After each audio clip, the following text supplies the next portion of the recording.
ठीक है बेटा, नया टॉपिक स्टार्ट होएगा। परक्यूसिट्स नाम है टॉपिक का।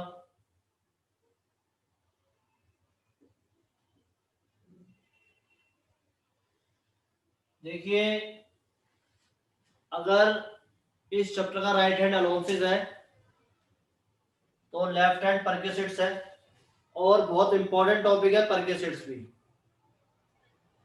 अलोन्सिस में और परक्यूसिट्स में क्या डिफरेंस है पहले समझ लेते हैं बेटा।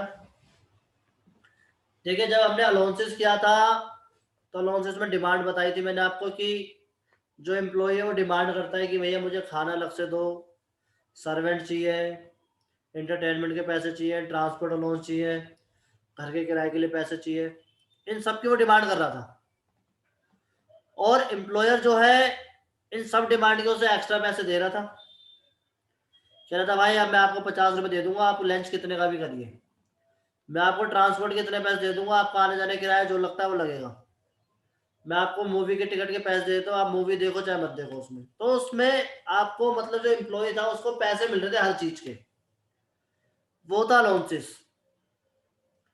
अब वो सीधी सर्विस प्रोवाइड कर देगा तो उसे बोलेंगे परक्यूसिट्स। जब सीधी सर्विस ही प्रोवाइड कर रहा है वो तो उसे परक्यूसिट्स बोलेंगे। लाइक आपने बोला भाई मेरे पास घर नहीं है, तो उसने बोला ठीक है मैं घर देता हूँ आपको। उसने आपको रहने के लिए घर दे दिया, साथ में बोला फर्नीचर ने फर्नीचर भी दिया। आपने बोला काम करने के लिए तो उसने सर्वेंट भी दिया। आपने बोला भाई आने जाने के लिए तो उसने गाड़ी भी दी आपको। आपने बोला घर पे काम नहीं हो पाता, सेल्फ मतलब घर पे लैपटॉप या कंप्यूटर नहीं है और सारा काम मेरा कंप्यूटर लैपटॉप का है, तो उसने आपको लैपटॉप भी दिया यूज करने के लिए।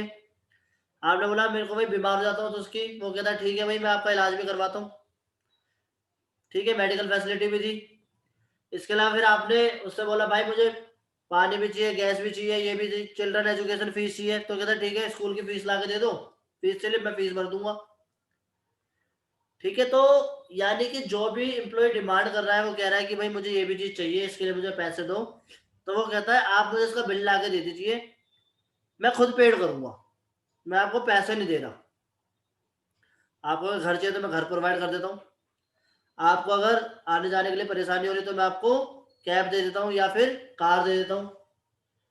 अगर आपकी और कोई प्रॉब्लम है तो मेरे को बताइए, आपको लगता है बीमार हो तो मैं हॉस्पिटल का बिल पे कर दूंगा, आप जाके अपना इलाज करवा लीजिए। ठीक है, ये सारी चीजें अब वो एम्प्लॉयर जो है वो अपनी रिस्पॉन्सिबिलिटी लेके खुद पेड करेगा। और अलाउंसेस के अंदर क्या था, अलाउंसेस के अंदर वो एम्प्लॉय को पैसे दे देता था कि भाई ये पैसे ले जाओ। आपने बोला भाई मुझे मूवी जाना है, तो कहता ठीक है भाई मूवी की टिकट बुक कर देता हूँ मैं यहाँ से, और आप देख आइए, ये कोड दिखा देना, ये टिकट ले लो। जो भी चीजें बहुत सारी अब अपडेटेड होती रहती है। ठीक है, तो परक्यूसिट्स के अंदर जो एम्प्लॉयर है बेटा वो एम्प्लॉय को एक तरीके से कैश ना दे के वो सारी सर्विस दे रहा है जो वो डिमांड कर रहा है, तो उसे बोलते हैं परक्यूसिट्स। और परक्यूसिट्स में हमारे पास क्या क्या एक बार देखते हैं बेटा। ये हमारे पास परक्यूसिट्स है सेक्शन 17 सब सेक्शन 2 के अंदर। तीन तरह के परक्यूसिट्स हैं। Tax free perquisites, taxable perquisites for all employees, और taxable only for specified employees. यानी कि इसके अंदर स्पेसिफाइड एम्प्लॉय भी है, स्पेसिफाइड एम्प्लॉय कौन होता है वो भी हम पढ़ेंगे। सबसे पहले टैक्स फ्री परक्यूसिट्स से मैं देख लेते हैं कि एक लिमिट तक टैक्स फ्री है या पूरा का पूरा टैक्स फ्री है। जैसे मेडिकल फैसिलिटी है, एक्सीडेंट इंश्योरेंस प्रीमियम है, टेलीफोन बिल है, फैसिलिटीज टू सुप्रीम कोर्ट और हाई कोर्ट के जज के लिए, T snacks and coffee, meals, interest free loan, gift in kind, school fees of children, use of computer laptop, ये सारी चीजें हैं बेटा। इसमें कुछ चीजें जिनके बारे में हम डिटेल में पढ़ेंगे, उसकी भी बात करेंगे। इसके बाद परक्यूसिट्स के अंदर जो सबसे इंपॉर्टेंट पार्ट है वो taxable perquisites for all employ के अंदर पहला वाला पार्ट बहुत इंपॉर्टेंट पार्ट है, जिसको बोलते हैं रेंट फ्री अकोमोडेशन। ठीक है बेटा, रेंट फ्री अकोमोडेशन का मतलब आपको बिना किराए के वो घर दे रहा है, उसे बोलते हैं आरएफए, रेंट फ्री अकोमोडेशन। इसके बाद any monetary obligation of employee paid by employer, यानी कोई ऐसी रिस्पॉन्सिबिलिटी जो एम्प्लॉय की है बट उसे पे एम्प्लॉयर कर रहा है। लाइक एम्प्लॉयर और एम्प्लॉय साथ में शॉपिंग करने गए, अब एम्प्लॉयर ने अपने लिए कुछ खरीदा और एम्प्लॉय को भी पसंद आ गया, कह रहे चल तू भी ले ले। अब एम्प्लॉय ने जब लिया तो उसकी रिस्पॉन्सिबिलिटी किसकी बनती है पे करने की? एम्प्लॉय की। बट वो बिल भी एम्प्लॉयर पेड कर रहा है, तो वो परकेसेट्स के अंदर आ जाएगा बेटा। ठीक है, कि उसने एम्प्लॉयर ने एक तरीके से उसे सामान दिलाया, कुछ भी जो भी गिफ्ट वगैरह है, और उसका बिल एम्प्लॉयर ने पे करा, तो परकेसेट्स बन गया। तो वो सेकंड पॉइंट बनता है, एनी मॉनिटरी ऑब्लिगेशन, यानी कोई ऐसा कर्तव्य जो एम्प्लॉय का बन रहा है लेकिन एम्प्लॉयर उसको पे कर रहा है। इसके बाद लास्ट वाले में सर्वेंट फैसिलिटी है, जिसमें आपको गार्डनर, वॉचमैन, स्वीपर, डोमेस्टिक, इस तरह से कुछ चीजें मिलती हैं, इस तरह के सर्वेंट मिलते हैं। इसके बाद मोटर कार फैसिलिटी है। इसके बाद गैस, वाटर एंड इलेक्ट्रिसिटी, और लास्ट में एजुकेशन फैसिलिटी। तो ये थोड़े से परकेसेट्स है बेटा, और इसमें कुछ इंपॉर्टेंट है बहुत ज्यादा, जिसमें रेंट फ्री अकोमोडेशन और मोटर कार वाला मोस्टली आपको हर क्वेश्चन के अंदर मिलेगा। आरएफ और मोटर कार वाला मोस्टली क्वेश्चंस में है, और आपके पेपर पॉइंट ऑफ व्यू से भी इंपॉर्टेंट है। तो जो आज हम बात करने वाले हैं वो रेंट फ्री अकोमोडेशन की करने वाले हैं, आरएफए की करने वाले। तो आरएफए के पहले बारे में बात करते हैं और इसका लॉ समझते हैं कि क्या बोलता है।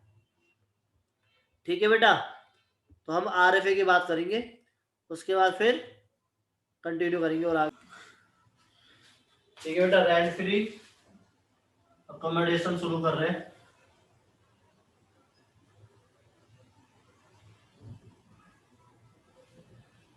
और रेंट फ्री अकोमोडेशन का मतलब क्या होता है पहले ये डिटेल में समझ लेते हैं।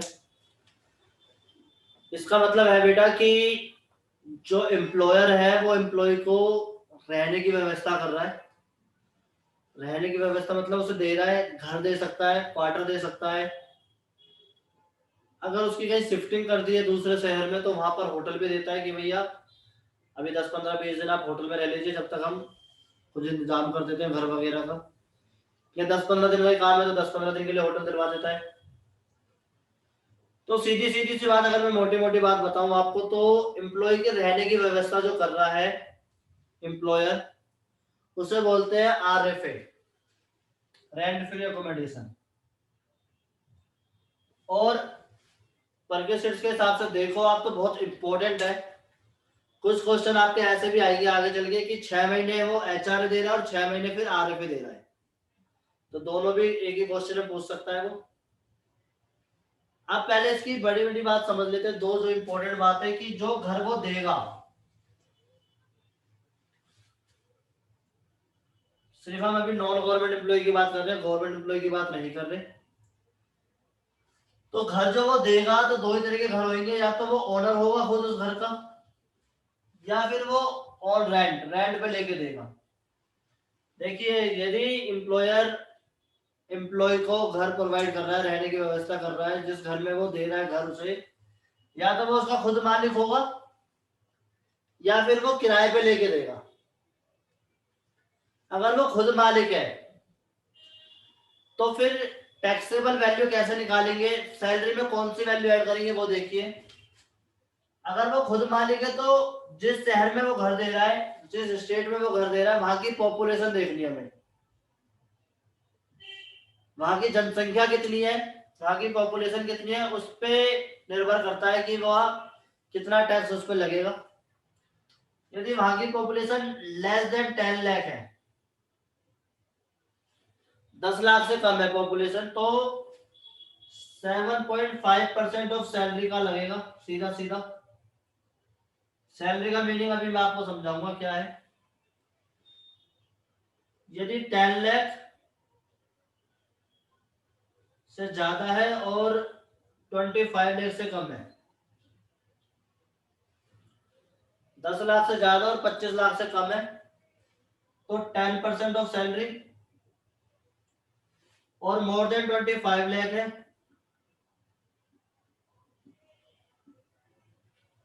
तो 15% ऑफ सैलरी आपको लेना है। क्वेश्चन के अंदर जब तक पॉपुलेशन गिवन ना हो तो आप 25 लाख ही मान के चलो। यदि क्वेश्चन में गिवन है कि वहां की पॉपुलेशन 12 लाख है, 15 लाख है, इस तरीके से कुछ, तो फिर आप उसके अकॉर्डिंग चलोगे। ठीक है बेटा, क्लियर। और अगर वो रेंट पे लेता है तो सीधी सी बात है बेटा, रेंट पे लेगा तो रेंट पेड करना पड़ेगा, rent paid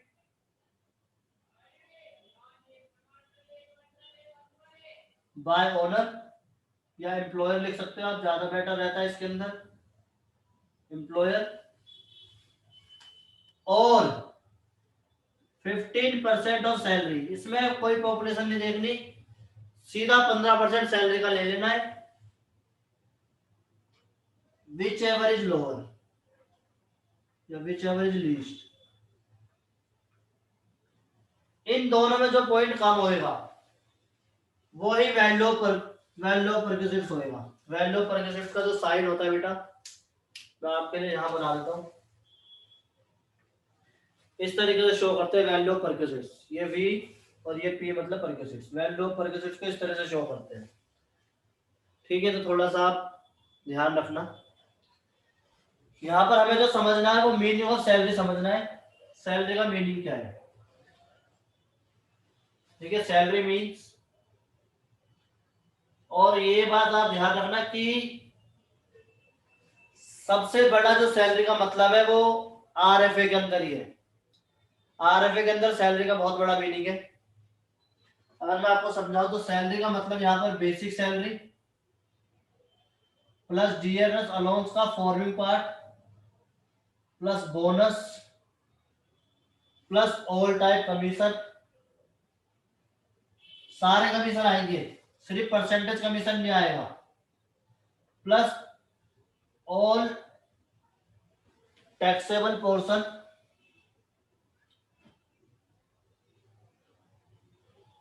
all taxable portion of allowances.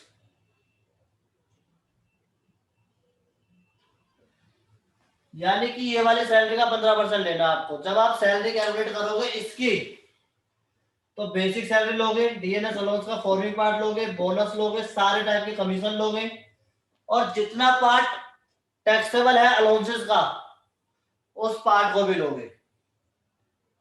तो सीधी सीधी सी बात है कि इसके लिए आपको अलाउंसेस आने बहुत जरूरी है। यदि आपको अलाउंसेस नहीं आते तो थोड़ी सी प्रॉब्लम क्रिएट हो सकती है, अदरवाइज क्वेश्चन आसान बनेगा, प्रॉब्लम नहीं है। और अभी एक दो क्वेश्चन करेंगे तो समझ आ जाएगा। ठीक है, इसमें छोटे छोटे पॉइंट हो रहे हैं, एक बार उनको डिस्कस कर लेते हैं, फिर इसी चीज को डिटेल में करेंगे। देखिए क्या क्या पॉइंट्स है वो, इसमें आपको आरएफए दे रखा है, और केस 1 में अगर हम पढ़े तो accommodation is provided by employer to employees taxable purchases and value of such purchases shall be determined on the base of rule 3 of income tax rules. यानी कि एम्प्लॉयर एम्प्लॉय को घर दे रहा है, मैंने आपको बता ही दिया, एकोमोडेशन प्रोवाइड कर रहा है, और वैल्यू क्या होगी परचेसेस की, वो बेसिक रूल 3 में लिखा हुआ है इनकम टैक्स रूल के अकॉर्डिंग। इनकम टैक्स रूल जो 1962 में बने थे, उसमें एक बार पढ़ लेते क्या क्या है। सीरियल नंबर 1 में अगर आप देखोगे तो accommodation provided by employer and such accommodation is owned by employer. ये नोट नंबर 1 में लिखा हुआ है, ये बोल क्या रहा है कि एकोमोडेशन एम्प्लॉयर प्रोवाइड कर रहा है, वो तो सही बात है कि एम्प्लॉयर ही प्रोवाइड करेगा एम्प्लॉय को, तभी सैलरी के अंदर आएगा, और उसका मालिक भी एम्प्लॉयर ही है। तो क्या सिचुएशन होगी वो आप देख सकते हैं नीचे नोट नंबर 1 में, एक बार देख लेते हैं। नोट नंबर 1 में जो लिखा हुआ है वो लिखा हुआ है बेटा कि नोट नंबर 1 में 10 लाख तक अगर आपकी पॉपुलेशन है उस स्टेट की, तो 7.5% सैलरी का वैल्यू ऑफ परचेज होगा। 10 लाख से 25 लाख तक है तो 10%, और 25 लाख से ज्यादा है तो 15%। सैलरी का मतलब आपको नीचे दिखाई रखा है, बेसिक सैलरी, डीएनएस अलाउंस का फॉर्मिंग पार्ट, सारे टाइप के कमीशन, सारा टैक्सेबल पोर्शन लोन्स का, बोनस, और fairness receive from employer. Fairness receive का मतलब है कोई और मॉनेटरी टर्म में रिसीव होता है, पैसे में मिलता है एम्प्लॉयर से एम्प्लॉय को, तो वो सारा कुछ ऐड होएगा। पैसे वाली बात, परक्विजिट्स की बात नहीं कर रहा हूं मैं, पैसे वाली बात, अगर कैश में मॉनेटरी टर्म में मिल रहा है तो वो भी ऐड होगा। यानी कि जब आप परक्विजिट्स आरएफए निकाल रहे हो तो इतने जितने जिस टाइम का आप निकाल रहे हो उस टाइम में अगर कुछ रिसीव हुआ है मॉनेटरी टर्म में तो वो सारा सैलरी के अंदर ऐड होना चाहिए, ऐसा इसमें लिखा हुआ है। अगला पढ़ते हैं सेकंड पॉइंट। तो सेकंड पॉइंट बोल रहा है बेटा, accommodation provided by employer but it is not owned by employer. यानी घर तो दे रहा है एम्प्लॉयर बट वो ओनर नहीं है इस बार, यानी वो रेंट पे लेके दे रहा होगा। और अगर इसके डिटेल में पढ़े तो 15% ऑफ सैलरी और rent paid by employer which ever is less. ये मैंने आपको दोनों समझा दिए जो पहले दो पॉइंट है। तीसरा पॉइंट बहुत रेयर केस में आता है, बहुत ही रेयर केस है, बट फिर भी एक बार पढ़ लेते हैं। accommodation provided in hotels and restaurant if more than 15 days। यानी 15 दिन से ज्यादा के लिए यदि वो होटल में घर देता है, होटल में रहने का इंतजाम करता है या किसी रेस्टोरेंट में रहने का इंतजाम करता है, तो 24% सैलरी का और rent paid by employer in दोनों में जो कम होएगा वो, और सबसे ज्यादा 24% ही है इसके अंदर। आरएफए के अंदर सबसे ज्यादा 24% वाला पॉइंट है कि जैसे इसमें होता क्या है कि भेज दिया एम्प्लॉयर ने एम्प्लॉय को किसी दूसरे स्टेट में और वहां पर अभी रहने का इंतजाम नहीं हुआ, तो वो कहता है आप होटल में रह लीजिए। और होटल में अगर 15 दिन तक रहता है तो माफ है, कुछ आरएफए नहीं आएगा। बट अगर 15 दिन से ज्यादा रहता है, 16 दिन भी रह लिया, तो फिर 24% सैलरी का काउंट होगा। और एम्प्लॉयर एक्चुअली में जो होटल का रेंट पे कर रहा है वो, इन दोनों में जो कम होएगा वो हम लेंगे। ठीक है बेटा। इसके अलावा अगला है accommodation provided in remote area और साइड एरिया। किसी बैकवर्ड एरिया में दे रहा है तो क्या सिचुएशन होगी। और लास्ट में सेंट्रल गवर्नमेंट और स्टेट गवर्नमेंट के एम्प्लॉय को अगर मिल रहा है तो क्या सिचुएशन होगी। तो अगर गवर्नमेंट एम्प्लॉय को, सेंट्रल गवर्नमेंट और स्टेट गवर्नमेंट के एम्प्लॉय को मिल रहा है तो सीधी सी बात है कि फिर तो गवर्नमेंट ने जो बोल दी वही अमाउंट टैक्सेबल होगी। बट अगर रिमोट एरिया में मिल रहा है तो रिमोट एरिया में जो होता है वो आरएफए फ्री होता है, माफ होता है। तो रिमोट एरिया के बारे में बोला हुआ है कि रिमोट एरिया क्या होता है, पहले समझ लीजिए कि रिमोट एरिया वो होता है जहाँ के 40 किलोमीटर तक कोई शहर ना हो, टाउन ना हो, और वहां की पॉपुलेशन 20,000 से ज्यादा ना हो। ठीक है। तो ये आपका आरएफए के छोटे छोटे पॉइंट है जो मैंने आपको बताए। इसके आगे चलते हैं।